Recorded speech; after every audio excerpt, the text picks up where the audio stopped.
Bismillahirrahmanirrahim. This is Amna, and today we will discuss about US-China relations. US और China के relations कैसे हैं, complex है और कॉम्पिटेटिव है. ठीक है स्टूडेंट्स, आज की वीडियो भी आपके लिए बहुत ज़्यादा इंपॉर्टेंट है. अगर आपने हर तरह का हर एस्पेक्ट से इन दोनों के रिलेशन को अंडरस्टैंड करना है तो आज की वीडियो में आप लोगों ने मेरे साथ एंड तक रहना है. ठीक है, चलें जी स्टार्ट करते हैं without wasting any time. US China relations, ठीक है, कैसे होते हैं जी. इनका जो रिलेशन है वो कॉम्प्लेक्स है और कॉम्पिटिटिव है. क्लियर. अब हम लोग स्टार्ट लेंगे बैकग्राउंड से. आप लोग पहले बैकग्राउंड को अंडरस्टैंड करें, उसके बाद आते आते आते हम लोग कंटेम्प्रेरी इरा में इन दोनों के रिलेशनशिप्स को डिस्कस करेंगे. स्टोरी मैं स्टार्ट करूंगी. जो आप लोगों के सामने ओबामा का बैकग्राउंड में लिखा हुआ है, इससे भी पहले एक छोटी सी स्टोरी है, उसको सुन लें. कोल्ड वॉर ख़त्म होती है. ठीक है, कोल्ड वॉर क्या था, एक आइडियोलॉजिकल वॉर थी किसमें जी, रशिया और यूएसए में.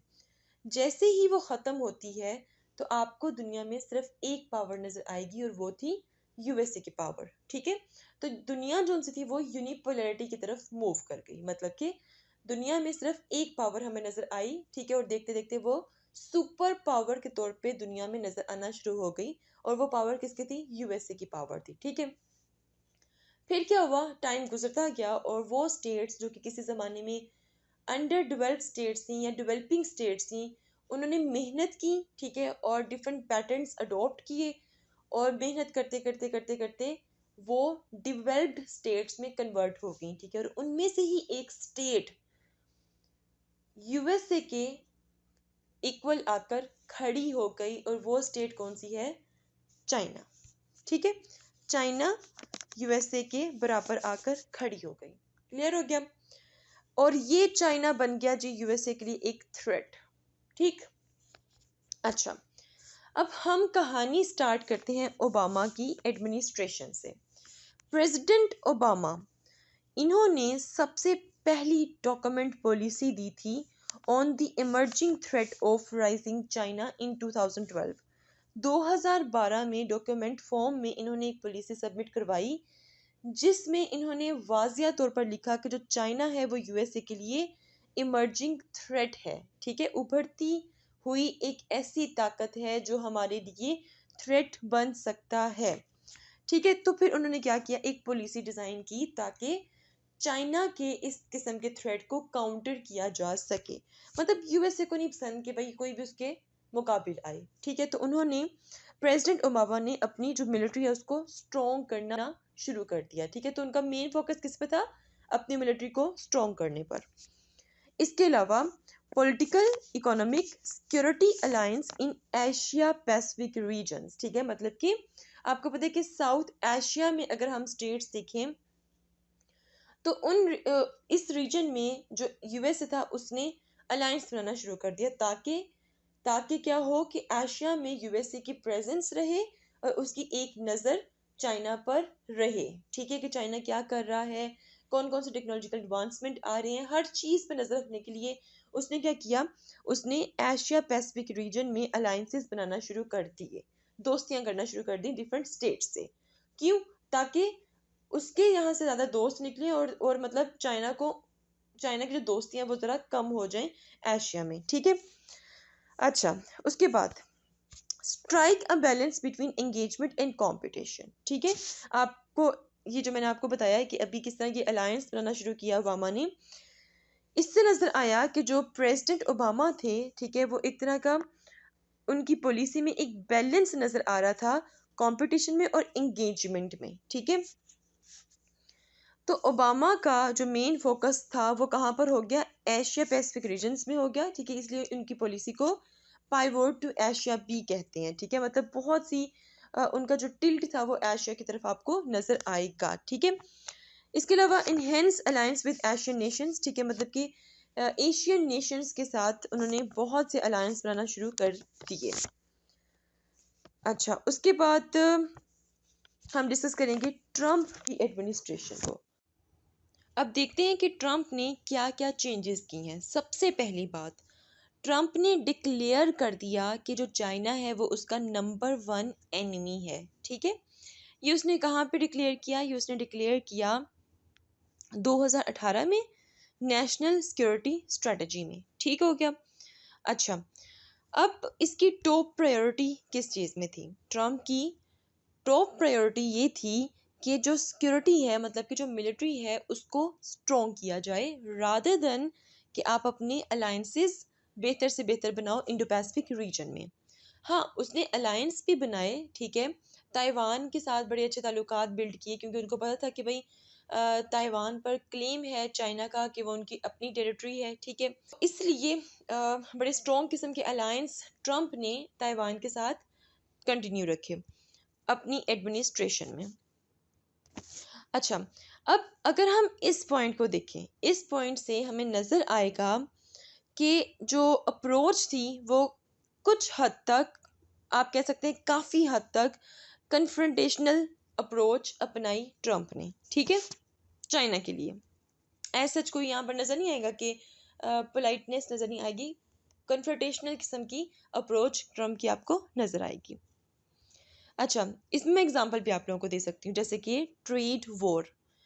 ट्रम्प की एडमिनिस्ट्रेशन के दौरान ट्रेड वॉर चली यूएस की और चाइना की, ठीक है। दोनों ने क्या किया, एक दूसरे पर डिफरेंट डिफरेंट टैरिफ्स लगाए, लेकिन पहल किसने की? यूएसए ने की, ठीक है। जैसे कि 2018 में US imposed tariff on billions of dollars worth of Chinese goods, ठीक है। उसके बाद फिर चाइना ने भी आप कह सकते हैं मतलब कि रिएक्शन शो किया था।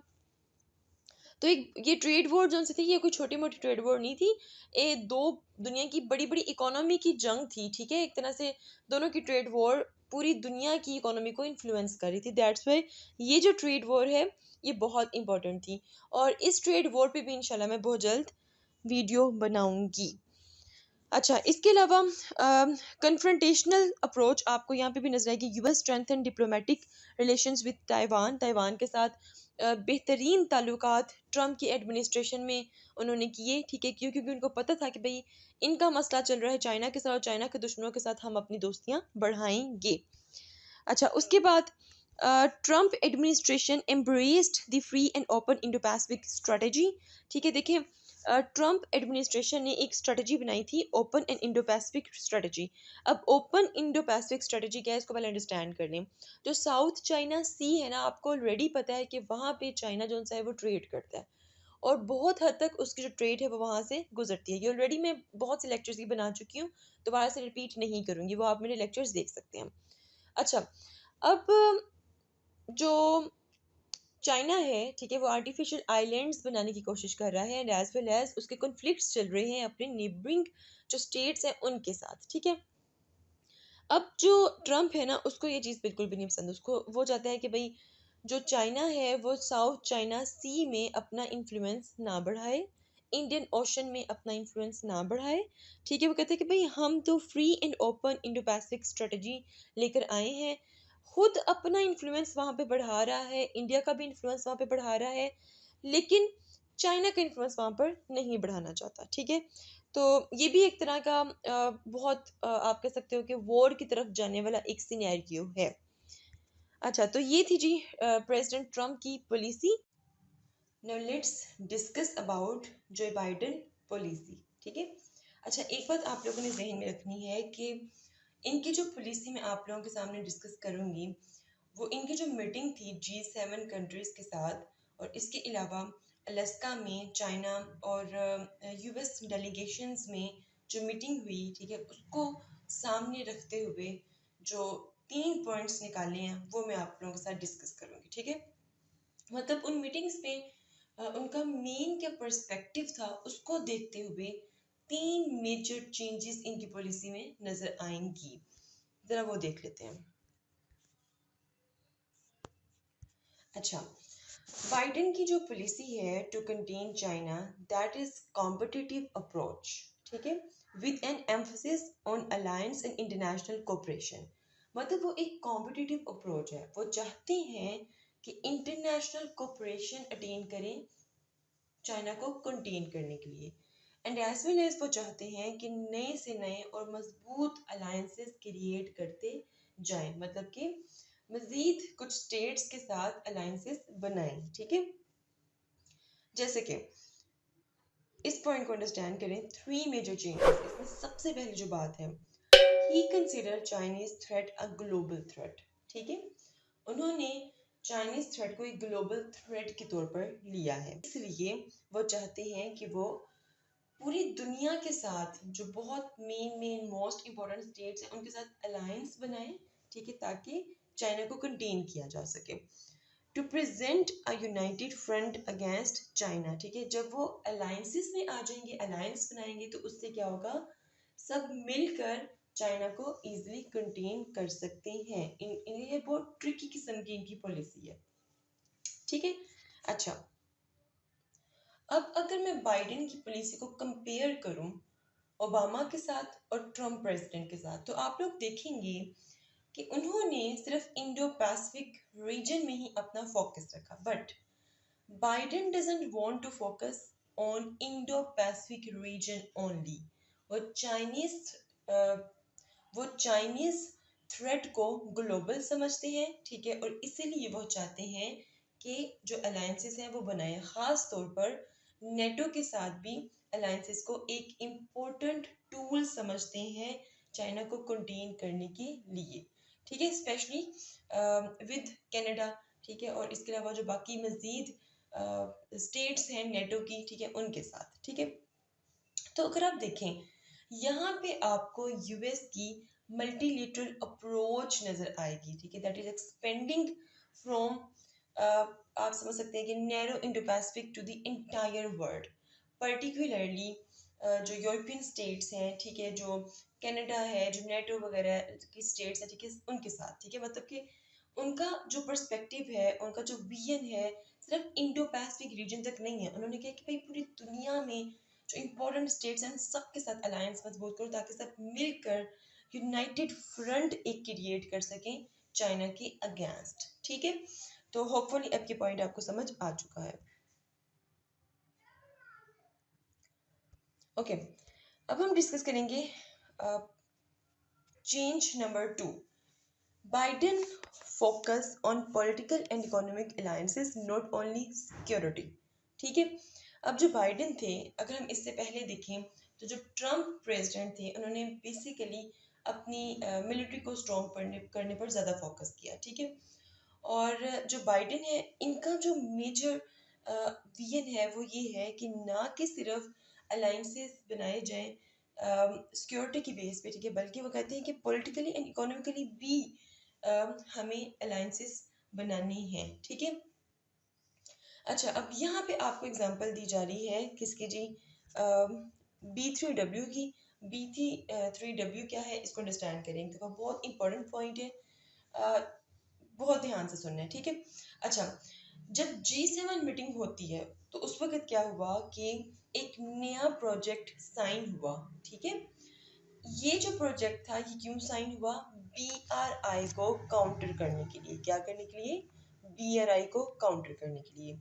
अब ये कौन सा प्रोजेक्ट है, इस प्रोजेक्ट का नाम है जी B3W। अगर मैं इसको ऐसे लिखूं B3W को, B देन W, ठीक है। B मतलब बिल्ड, B मतलब बैक, B मतलब बेटर, W मतलब वर्ड। मतलब ये एक इस तरह का प्रोजेक्ट है जिसका पर्पस ये है कि जो ग्लोबल साउथ की स्टेट्स हैं, मतलब जिसमें डेवलपिंग स्टेट्स आ जाएंगी, उनके अंदर यूएस जो सा है वो G7 स्टेट्स के साथ मिलकर इंफ्रास्ट्रक्चर को डिवेल्प करेगा, ठीक है। एक तरह से उन डेवलपिंग स्टेट्स को कॉन्फिडेंस दिया जा रहा है कि जो यूएस है वो वापस आ गया, ठीक है। So US have not left and US back again on the global stage and play a leadership role in the global stage, ठीक है। तो यहाँ पे मैंने वर्ड्स लिखे हुए हैं कि यूएस ने क्या कहा इस प्रोजेक्ट में, US back again on the global stage, ठीक है। ये कैसे आया, सिर्फ और सिर्फ चाइना को कंटेन करने के लिए, क्योंकि आपको पता है कि BRI के थ्रू जो चाइना है वो पूरी दुनिया से कनेक्ट हो चुका है, और यूएस जो सा है वो चाइना पे इल्ज़ाम भी लगाता है कि जो चाइना है वो BRI के थ्रू बहुत से स्टेट्स को कर्जों में डुबो देगा, ठीक है। लेकिन ऐसा नहीं है, ठीक है। एक्चुअली में यूएस जो है, ठीक है, उसका शुरू से काम एक यही है, जैसे पाकिस्तान का उसने बहुत सा जो इमेज है वो ख़राब किया, बिल्कुल उसी तरह चाइना का जो इमेज है वो भी वो स्पॉइल कर रहा है। ठीक है, तो एक्चुअली में ये जो B3W प्रोजेक्ट है ये उन्होंने इसलिए लॉन्च किया ताकि BRI को कंट्रोल किया जा सके। क्लियर? नेक्स्ट चलते हैं जी। Number 3, competition not confrontation. मतलब कि कंपटीशन में रहकर बाइडेन जो है वो मतलब चाइना को काउंटर करना चाहता है, बट जंग की तरफ नहीं जाना चाहता। अगर हम देखें, compete with China economically, technologically and diplomatically while avoiding direct confrontation or a full blown trade war। जैसे कि ट्रम्प प्रेसिडेंट के दौर में इनकी एक फुल ब्लोन ट्रेड वॉर हुई थी। ठीक है, अच्छा ये भी बड़ा मजे का फैक्ट है कि इस टाइम $7 बिलियन की दोनों स्टेट्स में ट्रेड जोन्स की वो चल रही है, जिसमें से $5 बिलियन की जो ट्रेड है, जो एक्सपोर्ट है वो चाइना कर रहा है यूएस को, और $200 बिलियन की जो एक्सपोर्ट है वो यूएस कर रहा है चाइना को। ठीक है, बहुत बड़ी अमाउंट है। ठीक है, उसके बावजूद दोनों लड़ रहे हैं, दोनों में ट्रेड वॉर जो है वो एग्जिस्ट करती है, क्योंकि एक ट्रेड डेफिसिट जो है वो मतलब कि यूएस को फेस करना पड़ रहा है। That's why. ठीक है, तो बाइडेन जो है वो कहते हैं कि भाई हमने फुल ब्लोन एक ट्रेड वॉर में नहीं जाना चाइना के साथ। ठीक है, बल्कि हमें एक कंपटीशन में रहना है, और इकोनॉमिकली भी, टेक्नोलॉजिकली भी, डिप्लोमेटिकली भी। ठीक है, और ये बात अलग है कि जो यूएस जो है वो चाइना पर एक और इल्ज़ाम लगाता है कि भाई चाइना जो है वो एक थेफ्ट है, चोरी करता है हमारी टेक्नोलॉजी को। ठीक है, तो ये सब कुछ चलने के बावजूद ये चीज़ क्लियर हो चुकी है कि पूरी दुनिया का सबसे बड़ा जो एक्सपोर्टर है वो चाइना है इस टाइम, क्योंकि चाइना जो सब एक मैन्युफैक्चरिंग हब है। ठीक है, अगर चाइना अपनी मार्केट बंद कर दे तो बहुत से मुल्क में बहुत से जो मेन इंपॉर्टेंट प्रोडक्ट्स हैं वो रुक जाएंगी। क्लियर? चलिए जी आगे चलते हैं। तो ये इस वीडियो का एक पोर्शन था जिसमें हम लोगों ने डिस्कस किया कि किस तरह Obama, then President Trump, then President Biden, इनकी क्या क्या पॉलिसीज रही हैं चाइना को कंटेन करने में। ठीक है, अब हम आते हैं उन मेन फैक्टर्स, उन मेन रीजंस की तरफ जिसकी वजह से दोनों में प्रॉब्लम्स चल रही हैं। So let's discuss about the factors. ठीक है, सबसे पहला जो फैक्टर है वो है जी ह्यूमन राइट्स का। The United state criticize China's human rights record, including issues like treatment of Uyghur Muslims and restrictions on freedom of speech, reflecting ideological difference। अच्छा, अब इस पॉइंट को जरा अंडरस्टैंड कर लें ध्यान से। इस टाइम जो यूएस है वो चाइना पर ना एक इल्ज़ाम लगा रहा है। ठीक है, हाँ चाइना बहुत गलत भी कर रहा है, लेकिन उसके बावजूद अगर आप देखो तो कश्मीर में भी इस टाइम मुसलमानों के साथ बहुत गलत हो रहा है, तो वहाँ क्यों नहीं यूएस बोल रहा, यहीं पर क्यों बोल रहा है। ठीक है, तो दो रीजन्स हैं। ठीक है, नंबर 1 जो रीजन है वो उसका नाम है जी, यहाँ मैं लिख देती हूँ ताकि आप लोगों के लिए आसानी हो जाए अंडरस्टैंड करना।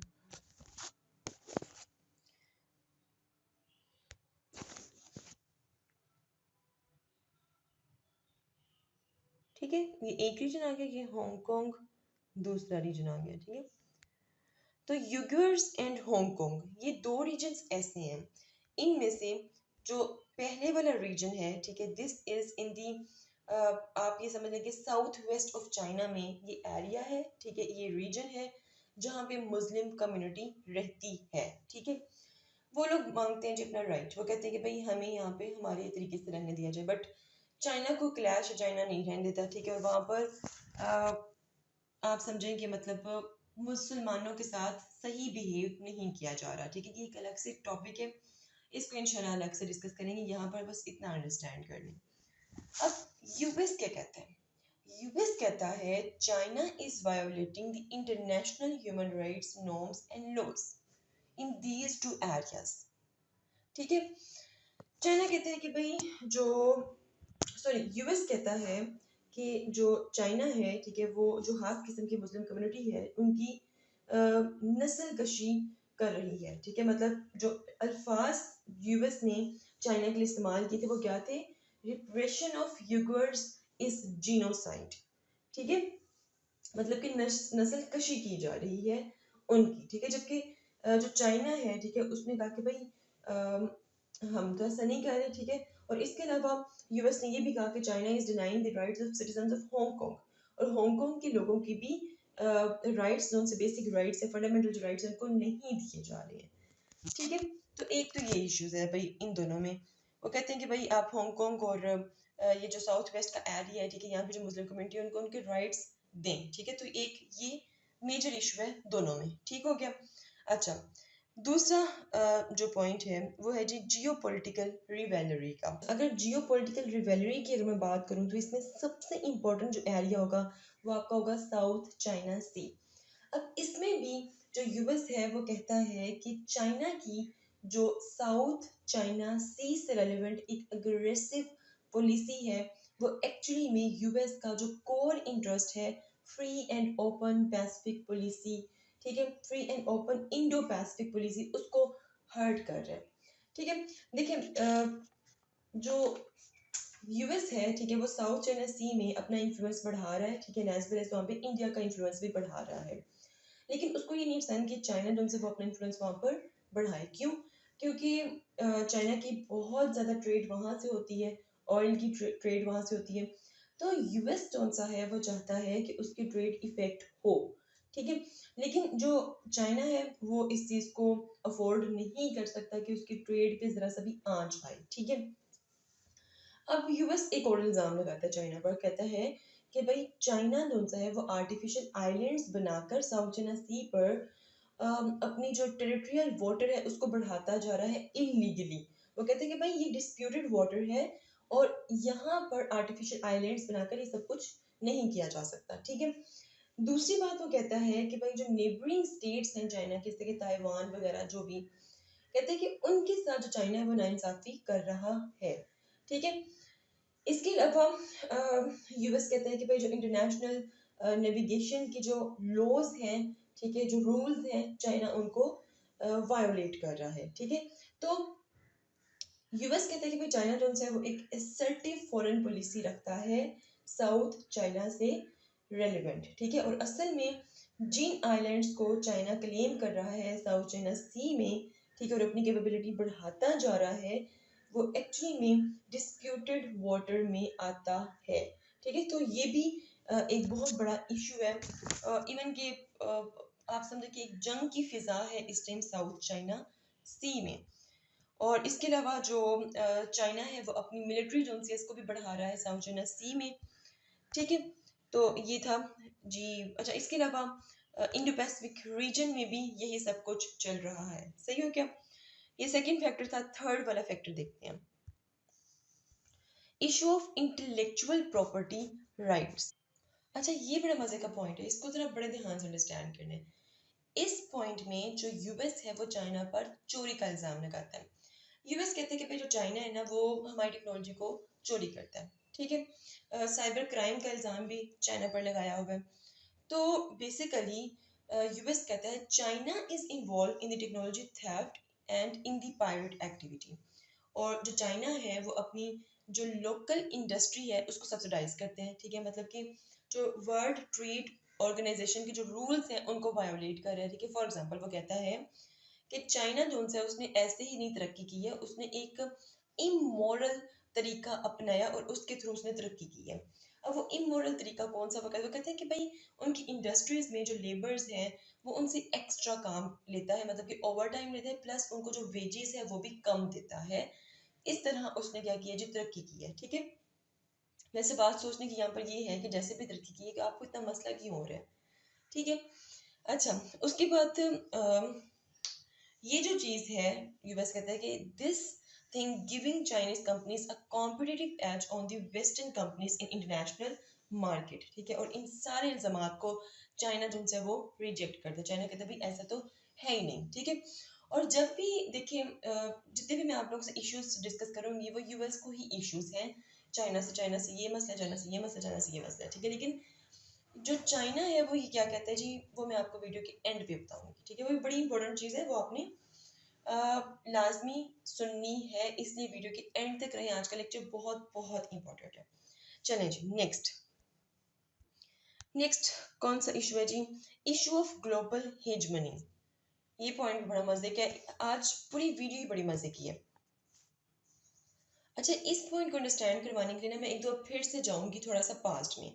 हम लोग बात करेंगे कोल्ड वॉर की, ठीक है। कोल्ड वॉर के बाद हमने क्या देखा कि एक यूनिपोलर वर्ल्ड जोन है उसमें यूएस की हेजमनी एस्टैब्लिश हो गई, ठीक है। मतलब कि जो यूएस था वो डोमिनेंस ही रहा। फिर उसके बाद क्या हुआ कि यूएस की जो हेजमनी थी उसको ग्रेजुअली compete करने के लिए स्टेट्स आगे आती रहीं, और सबसे आगे कौन आ गया? चाइना आ गया, ठीक है। जैसे कि चाइना जो सा है, चाइनीज इमर्जिंग इकोनॉमिक कैपेबिलिटी, ठीक है। इसके अलावा मिलिट्री मॉडर्नाइजेशन ऑफ चाइना, ठीक है, टेक्नोलॉजिकल एडवांसमेंट ऑफ चाइना, ये सब जो चीज़ें हैं ये क्या है जी, एक बहुत बड़ा खतरा है किसके लिए जी? यूएस के लिए, ठीक है। तो उसको ऐसा लग रहा है कि कहीं ऐसा ना हो कि मैं मेरे नाम के साथ जो यूएस सुपर पावर लगता है कहीं वो खत्म होके चाइना के साथ सुपर पावर ना लग जाए, ठीक है। तो इसीलिए ग्लोबल हेजमनी जो है इसका इशू जो है बहुत ज्यादा उसको डिस्टर्ब कर रहा है और यूएस की रातों की नींदें उड़ चुकी हैं। नेक्स्ट पॉइंट है जी नंबर 5, इकोनॉमिक कंपटीशन दोनों में इस टाइम चल रहा है। compete for trade, market access, technological dominance, ठीक है। तो अच्छा, वैसे ना साइबर क्राइम का जो इशू है वो चाइना जो है, ठीक है, वो इन चीज़ों में थोड़ा सा इन्वॉल्व है भी, ठीक है। अच्छा, उसके बाद clash of values, this point is very interesting, clash of value. अच्छा, अब अगर मैं थोड़ा सा जाऊँ पास्ट में, फिर से मैं कोल्ड वॉर की बात करूंगी, ठीक है। देखिए, कोल्ड वॉर के ख़त्म होने के बाद हम लोगों ने देखा कि दुनिया में कामयाब होने के लिए एक मॉडल दिया गया जिस मॉडल का नाम था वेस्टर्न डेमोक्रेसी मॉडल, ठीक है। Western democracy model. और ये जो मॉडल था ये बेसिकली पूरी दुनिया के सामने यूएस ने रखा कि भाई देखिए हमने इस मॉडल को अडॉप्ट करते हुए ना तरक्की की है, ठीक है। लेकिन चाइना ने क्या किया? चाइना ने इस मॉडल को गलत करार दे दिया, ठीक है। एज सच उस तरह गलत करार नहीं दिया, मतलब चाइना ने कहा कि this model is not the only one and not ideal one. मतलब कि सिर्फ यही मॉडल नहीं है कि जिसके थ्रू आप तरक्की कर सकते हो, और भी बहुत से मॉडल्स हैं, ठीक है। ठीक है, China rise without adopting western democratic model, ठीक है। मतलब ने जो चाइना है उसने यूएस का जो वेस्टर्न डेमोक्रेटिक स्टाइल था, ठीक है, डेमोक्रेसी का जो भी स्टाइल था उसको अडॉप्ट नहीं किया, ठीक है। चाइना ने अपना खुद का एक डेवलपमेंट मॉडल दुनिया के सामने रखा कि देखिए भाई हमने इस तरह ग्रेजुअली तरक्की की है, जो कि टोटली ये जो मॉडल है वो अमेरिका के वैल्यू सिस्टम से डिफरेंट है। अब ये क्या है? ये भी बेसिकली एक वेस्टर्न वर्ल्ड के लिए अलार्म है, ठीक है। इसके अलावा जो यूएस है वो ये समझते हैं कि जो चाइनीज वैल्यू है वो यूएस वैल्यू से कंपेटेबल नहीं है, ठीक है। जैसे कि अगर आप लोग देखो चाइना में जो गवर्नमेंट है वो बेसिकली यूनिपार्टी सिस्टम है, ठीक है। लेकिन अगर हम लोग यूएस की गवर्नमेंट की बात करें, ठीक है, वहाँ पे टू पार्टी सिस्टम है, ठीक है। क्लासिकल कैपिटलिस्ट सोसाइटी है, ठीक है। वहाँ पे जो बिजनेसमैन है वो मजिस्ट्रेट से ज़्यादा पावरफुल समझे जाते हैं, ठीक है। तो इसके अलावा अगर हम लोग देखें तो सोशली, अगर सोशली में बात करूँ तो जो फ्रीडम ऑफ एक्सप्रेशन, जिस किस्म की ड्रेसिंग या जिस किस्म का फ्रीडम ऑफ एक्सप्रेशन यूएस में दिया जाता है, ठीक है, वो बाकी की जो वर्ल्ड है उसको एक्सेप्ट नहीं करती है, ठीक है। अगर हम लोग पाकिस्तान की बात करें तो वो फ्रीडम ऑफ एक्सप्रेशन हम यहाँ पे अफोर्ड नहीं कर सकते हैं। लाइक दैट चाइना जो है वो भी उस तरह का फ्रीडम ऑफ एक्सप्रेशन अफोर्ड नहीं कर सकता, ठीक है। तो China give the world a second model of development. अगर आप लोग देखो चाइना ने अपनी बहुत बड़ी पॉपुलेशन को तरक्की की तरफ लेके गया है, ठीक है। वहाँ पे इतनी बड़ी पॉपुलेशन, उन्होंने पॉवर्टी जो सी है, ठीक है, वो ख़त्म की अपने मुल्क में बहुत हद तक। लेकिन अगर आप लोग यूएस को देखो उसके मुकाबले में, वहाँ पे बहुत बड़ी पॉपुलेशन है लेकिन वहाँ पर बहुत से लोग कर्जों में डूबे हुए हैं, वहाँ पे बहुत से लोग ऐसे हैं जिनके पास अपने घर नहीं है, ठीक है। तो ये बेसिकली क्लैश है वैल्यूज का, ठीक है। यूएस समझता है कि भाई हमारी जो वैल्यूज हैं वो चाइनीज वैल्यूज से डिफरेंट है। अगर बंदा पूछे तो आप लोगों का क्या मसला है, ठीक है, डिफरेंट है तो डिफरेंट है, ठीक है। आगे चलते हैं जी। Military posturing, both countries invest heavily in their military capabilities, leading to concern about potential conflict in the region. दोनों heavily invest कर रही हैं अपनी मिलिट्री को स्ट्रॉन्ग करने के लिए, जिससे आपको क्या नजर आएगा? आपको नजर आएगा कि हो सकता है कि ये जो स्टेट्स हैं मतलब कि वॉर की तरफ जाएं, ठीक है। अच्छा, अब हम बात करते हैं कि चाइना जो है उसका क्या कंसर्न है। जितनी भी मीटिंग्स हुई हैं, ठीक है, और ये जो रिसेंटली एक विजिट किया है 100 ईयर्स जो बाबा यूएसए का, ठीक है, जो मतलब कि एक डिप्लोमेट था किसी ज़माने में बड़ा अच्छे वाले, उन्होंने जो विजिट किया चाइना में, ठीक है, और चाइना ने उनको भी एक ही बात की और हर मीटिंग में वो एक ही बात करते हैं, भाई आप लोग हम पे इतने इल्ज़ाम लगाते हो कि हमने इस तरह इमोरल एक्टिविटीज़ या इमोरल वेज को अडॉप्ट करके तरक्की की है, आप लोग हमारा इंटरनेशनल इमेज ख़राब कर रहे हैं, और आप हमारा इंटरनेशनल इमेज ख़राब ना करें, हमारे ताल्लुकात बेहतर हो जाएंगे, ठीक है। सिर्फ इतना सा मसला है चाइना को, ठीक है, और ज़्यादातर जो यूएस है वही मामला ख़राब करते हैं, और चाइना भी यही कहते हैं कि भाई जो चीज़ें ख़राब हो रही हैं यूएस और चाइना के रिलेशंस में वो आप कर रहे हैं, हम नहीं कर रहे हैं, ठीक है। तो जितने फैक्टर्स मैंने आप लोगों के सामने रखे हैं वो सारे सारे मसले जो उनसे हैं वो यूएस को ही है, एज सच चाइना को इतने मसले नहीं है, ठीक है। तो ये है जी रिलेशंस जो कि कॉम्प्लेक्स भी हैं, कॉम्पिटिटिव भी हैं। If you have any question, do right your questions in comment section below and hit the like and subscribe button if you haven't yet. मिलते हैं जी नेक्स्ट हॉट इशू के साथ। अंटिल देन मुझे अपनी दुआ में याद रखिएगा। स्टे ट्यून्ड एंड अल्लाह हाफिज़।